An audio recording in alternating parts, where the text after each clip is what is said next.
ലോകത്തിൻ്റെ മേൽക്കൂര എന്നറിയപ്പെടുന്ന ഹിമാലയം, ഭാരതത്തിൻ്റെ കാവൽക്കാരൻ. എന്നാൽ ഈ മഞ്ഞുപാളികൾക്കിടയിൽ ഇന്ന് മറ്റൊരു യുദ്ധത്തിൻ്റെ കാഹളം മുഴങ്ങുകയാണ്. തോക്കുകൾ കൊണ്ടല്ല, മറിച്ച് ടാറിട്ട റോഡുകളും തുരങ്കങ്ങളും കൊണ്ട് ചൈന ഇന്ത്യയെ വളയുന്നു. ലഡാക്കിന് വടക്ക് സിയാച്ചിൻ ഗ്ലേസിയറിനോട് ചേർന്ന് കിടക്കുന്ന ഷക്സ്ഗം താഴ്വര, ദശകങ്ങളായി തർക്കഭൂമിയായി തുടരുന്ന ഈ പ്രദേശത്ത് ചൈന നിർമ്മിക്കുന്ന പുതിയ ഓൾ വെതർ റോഡ് ഇന്ത്യയുടെ ഉറക്കം കെടുത്തുകയാണ്. എന്താണ് ഷക്സ്ഗം വാലി? പാകിസ്ഥാൻ എന്തിനാണ് ഈ ഇന്ത്യൻ ഭൂമി ചൈനയ്ക്ക് വിട്ടുകൊടുത്തത്? ഈ പുതിയ റോഡ് സിയാച്ചിൻ്റെ സുരക്ഷയെ എങ്ങനെ ബാധിക്കും? വരൂ, മേൽപ്പറഞ്ഞ കാര്യങ്ങളെക്കുറിച്ച് കൂടുതൽ വിവരങ്ങൾ ഈ വീഡിയോയിലൂടെ നമുക്ക് വിശദമായി അടുത്തറിയാം.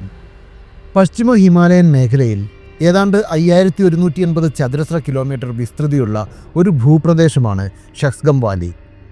ട്രാൻസ് കാരക്കോറം ട്രാക്റ്റ് എന്നും ഇത് അറിയപ്പെടുന്നു. നിയമപരമായി ജമ്മു കാശ്മീരിൻ്റെ ഭാഗമായ ഈ പ്രദേശം 1947 മുതൽ പാകിസ്ഥാൻ്റെ അനധികൃതമായ അധീനതയിലായിരുന്നു. എന്നാൽ 1963 ചരിത്രപരമായ ഒരു ചതി നടന്നു. ഇന്ത്യയുടെ ശക്തമായ എതിർപ്പിനെ അവഗണിച്ച് പാകിസ്ഥാൻ ഈ ഭൂമി ചൈനയ്ക്ക് സമ്മാനമായി നൽകി. 1963 സീനോ പാകിസ്ഥാൻ ബൗണ്ടറി എഗ്രിമെൻ്റ് പ്രകാരം ചൈന ഈ പ്രദേശത്തിൻ്റെ നിയന്ത്രണം ഏറ്റെടുത്തു. ഇന്ത്യ ഇന്നും ഈ കരാർ അംഗീകരിച്ചിട്ടില്ല. ഷക്സ്ഗം വാലിയെ ഇന്ത്യക്ക് ഇത്രത്തോളം പ്രധാനമാക്കുന്നത് അതിൻ്റെ ഭൂമിശാസ്ത്രപരമായ ഒരു സ്ഥാനമാണ്. ലോകത്തിലെ ഏറ്റവും ഉയർന്ന യുദ്ധഭൂമിയായ സിയാച്ചിൻ ഗ്ലേസിയറിന് സുമാർ 50 കിലോമീറ്റർ മാത്രം അകലെയാണ് ഈ പുതിയ ചൈനീസ് റോഡ് അവസാനിക്കുന്നത്. ഇതുവരെ സിയാച്ചിനിൽ ഇന്ത്യ നേരിട്ടിരുന്നത് പാകിസ്ഥാനെ മാത്രമായിരുന്നു.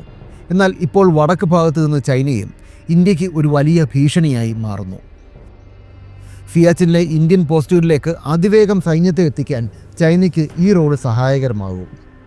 ഇത് ഇന്ത്യയെ ഒരു 2 ഫ്രണ്ട് വാർ അഥവാ ഇരട്ട യുദ്ധ സാഹചര്യത്തിലേക്ക് തള്ളിവിടുന്നു.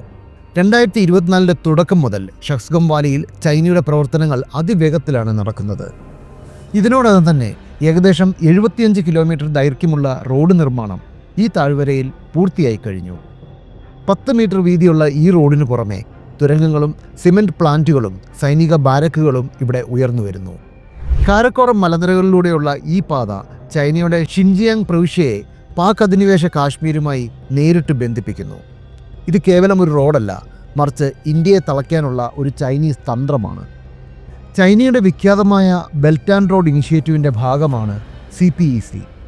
ഇന്ത്യയുടെ പരമാധികാരത്തെ വെല്ലുവിളിച്ചുകൊണ്ട് ഇന്ത്യൻ ഭൂമിയിലൂടെ കടന്നുപോകുന്ന ഈ പദ്ധതിക്ക് പുതിയ വേഗത നൽകാനാണ് ഷക്സ്ഗം റോഡ് ലക്ഷ്യമിടുന്നത്. പാകിസ്ഥാനിലെ ഗ്വാദർ തുറമുഖത്തെ ചൈനയുമായി ബന്ധിപ്പിക്കാൻ ഇതിലൂടെ എളുപ്പത്തിൽ സാധിക്കും. ചൈനയുടെ ഈ പ്രകോപനത്തിനെതിരെ ഇന്ത്യ ശക്തമായി പ്രതികരിച്ചിട്ടുണ്ട്. ഷക്സ്ഗം വാലി ഇന്ത്യയുടെ ഒരു അവിഭാജ്യ ഘടകമാണ്. അവിടെ നടക്കുന്ന നിർമ്മാണ പ്രവർത്തനങ്ങൾ നിയമവിരുദ്ധമാണ് എന്ന് ഇന്ത്യ ആവർത്തിച്ച് വ്യക്തമാക്കുന്നു. മറുപടിയായി ഇന്ത്യയും ഹിമാലയൻ അതിർത്തികളിൽ തങ്ങളുടെ അടിസ്ഥാന സൗകര്യങ്ങൾ വർദ്ധിപ്പിക്കുകയാണ്. ലഡാക്കിലെ ന്യൂമ എയർഫീൽഡ്, തന്ത്രപ്രധാനമായ പാലങ്ങൾ, തുരങ്കങ്ങൾ എന്നിവയുടെ നിർമ്മാണം യുദ്ധകാല അടിസ്ഥാനത്തിൽ തന്നെ പുരോഗമിക്കുന്നു. 1962 ഇന്ത്യ അല്ല ഇന്നത്തെ ഇന്ത്യ എന്ന ശക്തമായൊരു സന്ദേശമാണ് ഇതിലൂടെ ന്യൂഡൽഹി ബീജിങ്ങിന് നൽകുന്നത്. ഷക്സ്ഗം വാലിയിലെ ഓരോ കിലോമീറ്റർ റോഡും ഇന്ത്യയുടെ സുരക്ഷയ്ക്ക് ഓരോ പുതിയ വെല്ലുവിളിയാണ്. ചൈനയുടെ സലാമി സ്ലൈസിംഗ് തന്ത്രങ്ങളെ രാജ്യം അതീവ ജാഗ്രതയോടെയാണ് കാണുന്നത്. സമാധാനം ആഗ്രഹിക്കുമ്പോഴും അതിർത്തിയിലെ 1 ഇഞ്ച് ഭൂമി പോലും വിട്ടുകൊടുക്കില്ലെന്ന ഉറച്ച നിലപാടിലാണ് ഇന്ത്യ. അതുകൊണ്ട് തന്നെ ഹിമാലയത്തിലെ ഈ ചതുരംഗ കളിയിൽ ഇന്ത്യയുടെ കരുത്ത് വരും ദിവസങ്ങളിൽ നിർണായകമാകുന്ന ഒരു സാഹചര്യമാണ് ഉണ്ടാവാൻ പോകുന്നത്. ജയ് ഹിന്ദ്. ലോകരാഷ്ട്രീയവും പ്രതിരോധ തന്ത്രങ്ങളും ബിസിനസ് മാറ്റങ്ങളും എന്നിങ്ങനെ നമ്മുടെ ലോകത്തെ രൂപപ്പെടുത്തുന്ന നിർണായക ഘടകങ്ങളെക്കുറിച്ച് വിശകലനം ചെയ്യുന്ന വിശ്വസനീയമായ മലയാളം ചാനലാണ് ചാണക്യ. നിങ്ങൾക്കും നിങ്ങളുടെ ബ്രാൻഡിനും ഞങ്ങളോടൊപ്പം ചേർന്ന് പരസ്യം നൽകാൻ ആഗ്രഹമുണ്ടെങ്കിൽ ദയവായി ബന്ധപ്പെടുക.